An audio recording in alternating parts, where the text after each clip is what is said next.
Hello dear students, class 7 Hindi grammar part 2 वर्ण विचार। आज आप सभी को वर्ण के विषय में बताया जाएगा। वर्ण है क्या चीज?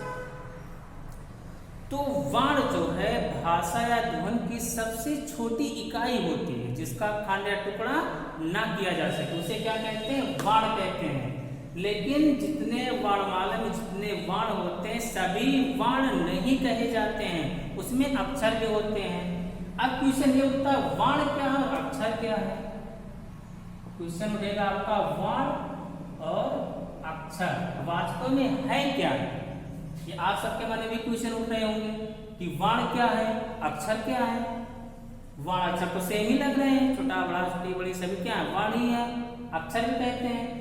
लेकिन ऐसा नहीं है, वर्ण अलग होता है और अक्षर अलग होता है। आपका परिभाषा यही बता रहा है कि भाषा या ध्वनि की सबसे छोटी इकाई जिसका खंड या टुकड़ा ना हो सके उसे वर्ण कहते हैं। लेकिन कुछ ऐसे भी हैं जिनको हम खंडित कर सकते हैं। जो खंडित हो जाएगा उसे अक्षर कहेंगे और जो खंडित नहीं होगा उसे वर्ण कहेंगे। जैसे अगर हम लिखते हैं छोटा, तो छोटा का हम और अधिक खंड नहीं कर सकते, इसलिए इसे क्या कहेंगे? वर्ण कहेंगे।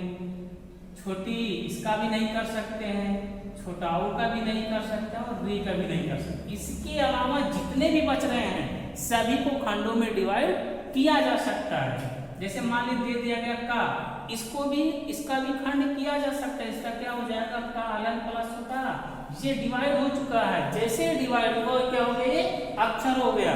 अगर डिवाइड नहीं होता तो वर्ण कहलाता। क्लियर? लेकिन अब इसमें हलंत लगा हुआ, ये क्या माना जाएगा?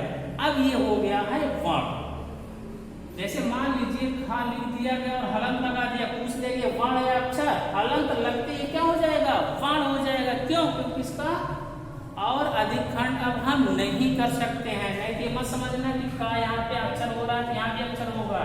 हलंत लगते ही अक्षर से क्या बन जाएगा? वर्ण में बदल जाएगा।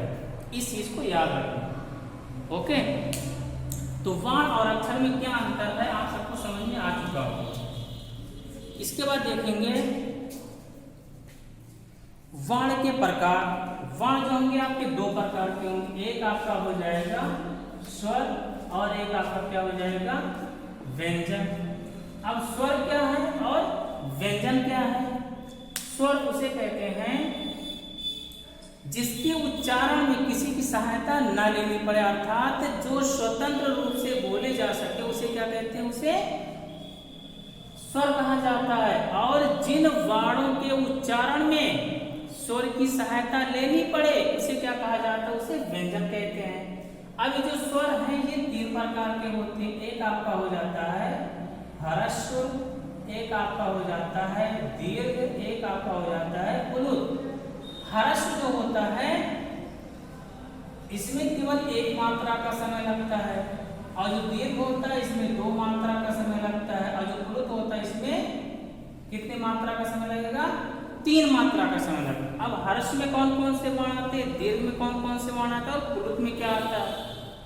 ह्रस्व में जब आता है छोटा, छोटी, छोटाऊ और री, ये ह्रस्व स्वर होते हैं। और इन्हीं चारों को मूल स्वर भी कहा जाता है। क्या कहा जाता है? मूल स्वर भी कहा जाता है। इन्हीं चारों को मिलाकर ही दीर्घ स्वर बनाए गए। कैसे बनाए गए हैं? छोटा प्लस छोटा मिलाएंगे तो हमें मिलेगा बड़ा, छोटी प्लस छोटी मिलाएंगे तो हमें मिलेगा बड़ी, छोटाऊ प्लस छोटाऊ मिलाएंगे तो हमें क्या मिलेगा? बड़ाऊ मिल जाएगा। छोटाऊ प्लस छोटाऊ, तीन तो बन गए। अब बाकी कैसे बनेंगे? छोटा प्लस छोटी मिलाएंगे तो हमें ए मिलेगा, फिर छोटा प्लस और ए मिलाएंगे तो हमें आई मिल जाएगा, फिर अब छोटा प्लस छोटा मिलाएंगे तो हमें ओ मिलेगा। इसके बाद छोटा प्लस ओ मिला देंगे औ मिल जाएगा।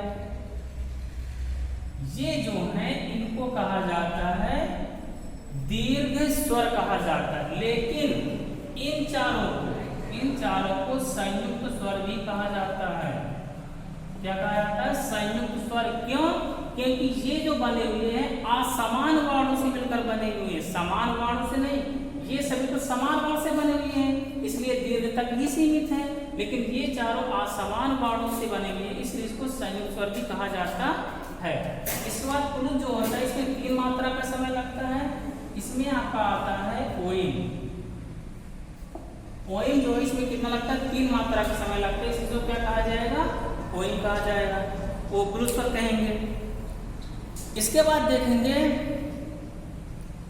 स्वर के भेद आप सबको समझ में आ ही चुके होंगे। और जो स्वर होते हैं कितने प्रकार के होते हैं, स्वर जो होता है 11 होता है और व्यंजन जो होते हैं 33 होते हैं। क्लियर। इसके बाद व्यंजन में देखेंगे जो आपका व्यंजन वर्ण, इसमें एक आपका आता है स्पर्श व्यंजन। स्पर्श व्यंजन में क्या होता है, जब हम कोई चीज बोलते हैं जो हमारे मुख से वायु निकलती है वो कहीं न कहीं पर टच करके निकलती, स्पर्श करके निकलती है, इसलिए इसको स्पर्श व्यंजन कहते हैं। कौन कौन से वर्ण आते हैं, का से लेकर मां तक जितने भी वर्ण आते हैं वो सभी होते हैं स्पर्श व्यंजन, और इन्हीं व्यंजन वर्णों को वर्गीय व्यंजन भी कहा जाता है। इसके बाद आपका आएगा अंतस्थ व्यंजन।